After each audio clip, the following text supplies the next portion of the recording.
57 YouTube channel, satu untuk semua.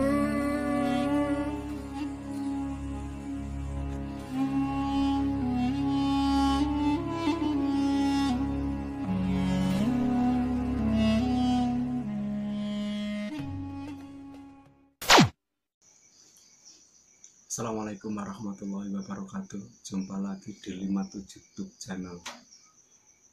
Semoga para pemirsa, rekan-rekan semua, saudara, teman selalu dalam keadaan sehat walafiat dan selalu diberi nikmat rahmat dan perlindungan Allah Ta'ala. Allahumma amin.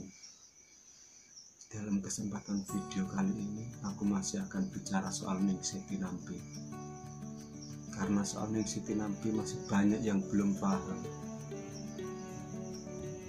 Bahkan kita sendiri masih mencari kepahaman.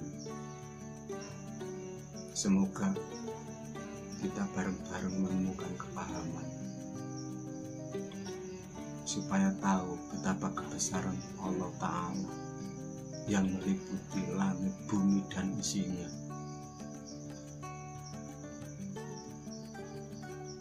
Kebanyakan kita atau orang-orang YouTube itu hanya melihat Ning Siti Nampi itu sudah seperti ini, mengobati ribuan pasien, banyak pasien. Itu melihatnya hanya seperti sekarang ini. Jadi enak mereka ngomong ini itu, ngomong ini itu enak aja.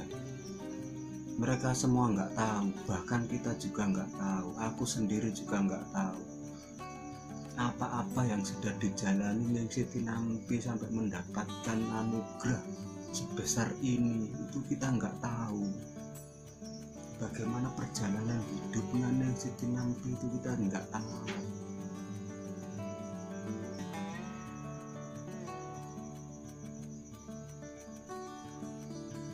Ning Siti Nampi pernah ngomong dalam videonya waktu awal-awal sebelum ini.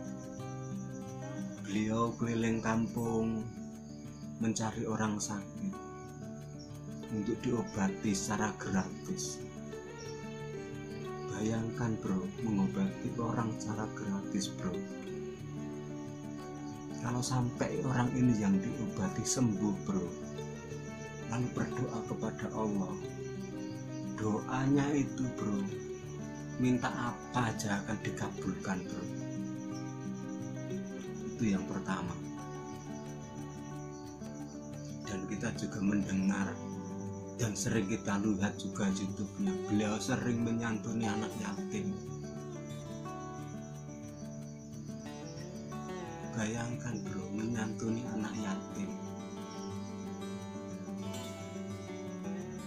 Rasulullah pernah bersabda, barang siapa yang menyantuni anak yatim, maka kedudukannya di surga nanti seperti dua jari. Kenapa kok dua jari? Dekat sekali bro. Jadi kedudukannya Rasulullah, maksudku jadi kedudukan orang-orang yang menyantuni anak yatim ini, kedudukannya dengan Rasulullah ini dekat sekali.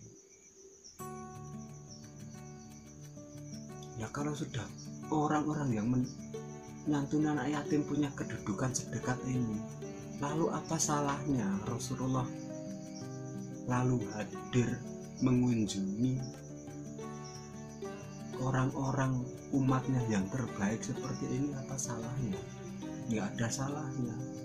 Dan Rasulullah ingin mengunjungi umatnya yang baik terbaik ini juga nggak perlu Rasulullah izin-izin kepada kita-kita. Emangnya kita-kita ini siapa? Sholat aja masih bolong-bolong.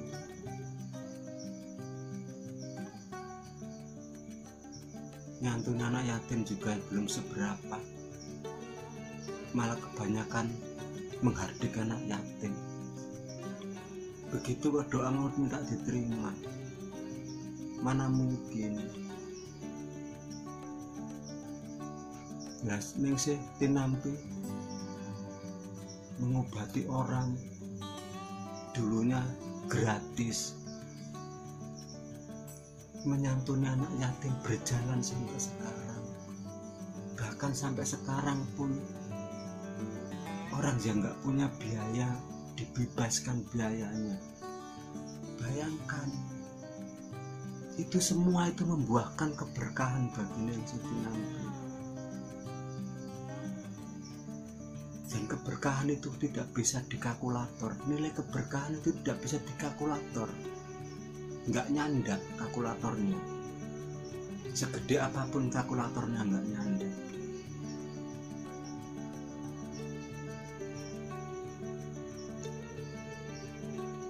Misalkan saya kasih contoh satu, kita ngasih uang ke pengemis 100 rupiah misalkan aja. Buat kita uang 100 rupiah itu sangat kecil sekali. Tapi buat pengemis yang memang benar-benar pengemis dan membutuhkan, uang 100 itu sangat berguna dan bermanfaat buat dirinya. Jadi apa yang dilakukan pengemis setelah menerima uang pemberian kita yang 100? Dia lalu berdoa banyak sekali tentang kebaikan untuk kita.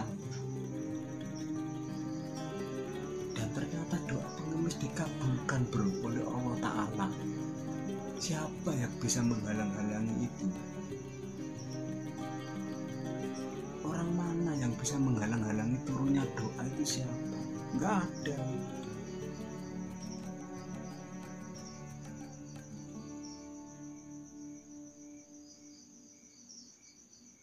Jadi jangan membenci Neng Siti Nampi. Karena apa? Kalau menurut aku membenci Neng Siti Nampi itu kerugian besar buat kita. Bisa-bisa malah kebencian nanti berbalik kepada kita sendiri.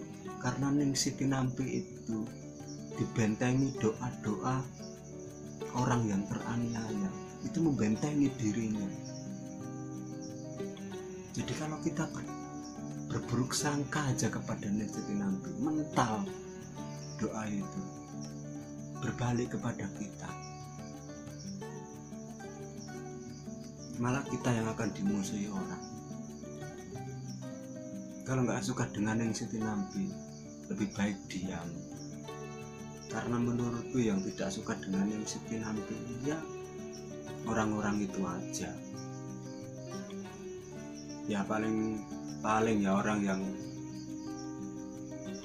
pekerjaannya sudah merasa sepi, terus mungkin dia juga berbuat jahat kepada orang, lalu pasiennya daftar ke Neng Siti Nampi.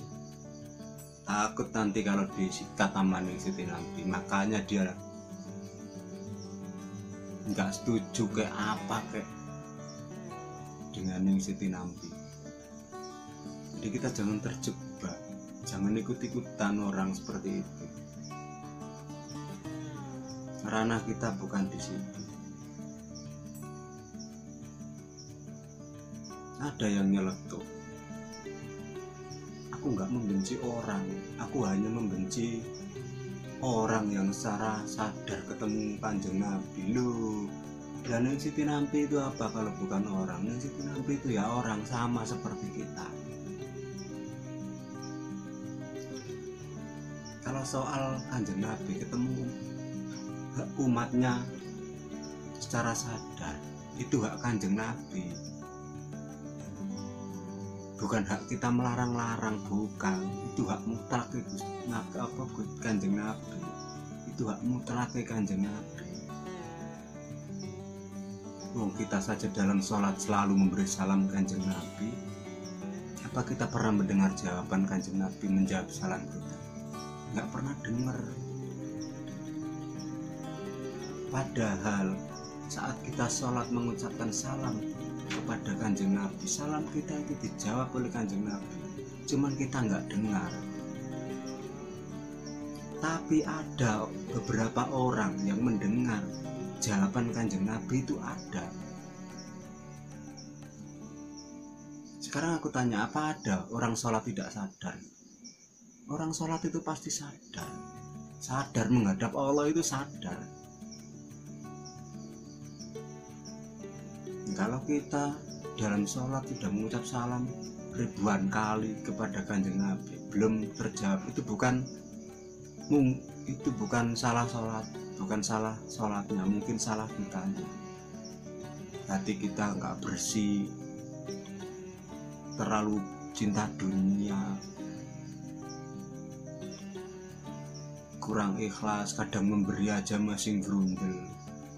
Gimana mau jumpa Kanjeng Nabi kalau gitu? Logikanya di situ. Ada lagi yang nyeletuk, aku disuruh nyembah ning Siti Nampi. Loh, masa aku hanya mendukung ning Siti Nampi kok aku disuruh nyembah ning Siti Nampi? Itu nggak logis, nggak masuk akal gitu. Misalkan ini aku mendukung Juventus, masa aku harus nyembah Juventus? Ya enggak lah. Kalau komentar, kalau apa itu yang logis, biar yang membaca ini bisa berpikir. Ada lagi yang bilang neng Siti Nampi itu settingan. Heran aku dengan orang-orang seperti ini, heran. Ribuan itu yang berobat ke neng Siti Nampi. Bahkan kalau daftar sekarang tahun 2021 baru ditangani. Bayangkan, masa orang sebegitu banyak mau disetting. Dan kita lihat di dalam videonya neng Siti Nampi itu ada Pak Polisi yang megangin pasien saat berontak. Masa neng Siti Nampi mau nyeting polisi?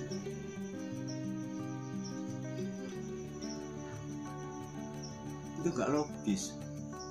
Ngomong-ngomongan itu gak logis menurutku. Aku ini bodoh. Memang aku ini paling bodoh di bumi ini. Tapi aku berpikir, ada lagi yang bilang, masa hanya dengan membaca Fatihah yang Siti Nampi bisa ketemu Rasulullah?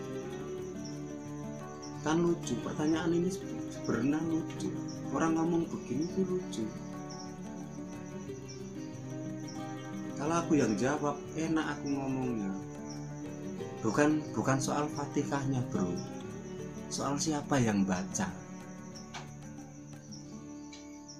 Kalau yang baca tukang iri, tukang dengki. Yang datang bukan Rasulullah, tapi setan yang datang. Meskipun Fatihah yang dibaca, tapi kalau yang baca itu orangnya bersih, hatinya bersih. Siapa yang tahu hatinya bersih? Allah yang tahu. Kanjeng Nabi juga tahu kalau umatnya itu hatinya bersih.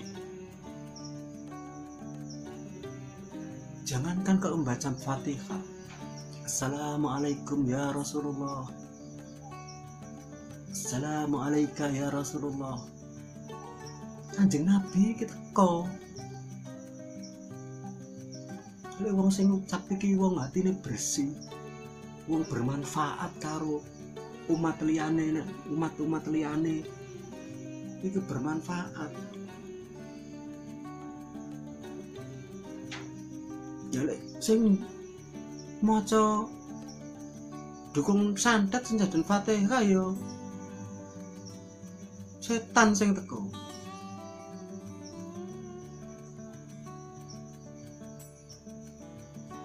Segala sesuatu dimulai dari niatnya, dinilai dari niatnya.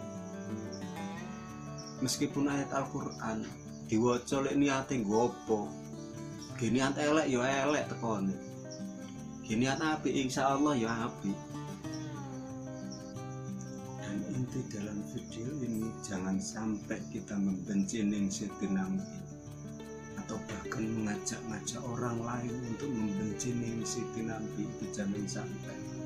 Sebab ning Siti Nampi itu dibentengi doa-doa orang yang teraniaya, doa-doa orang yang terdolimi. Jangan sampai kebencian kita terhadap Ibu Neng Siti Nampi justru nanti akan berbalik kepada diri kita sendiri. Dan apabila itu yang terjadi, maka kita yang akan rugi. Semoga Ibu Neng Siti Nampi diberi kesabaran dan kekuatan dalam menghadapi ini semua. Allahumma amin. Dan buat para pasiennya, semoga selalu sabar dalam menghadapi ujian, dan semoga lekas diberi kesembuhan dan bisa kembali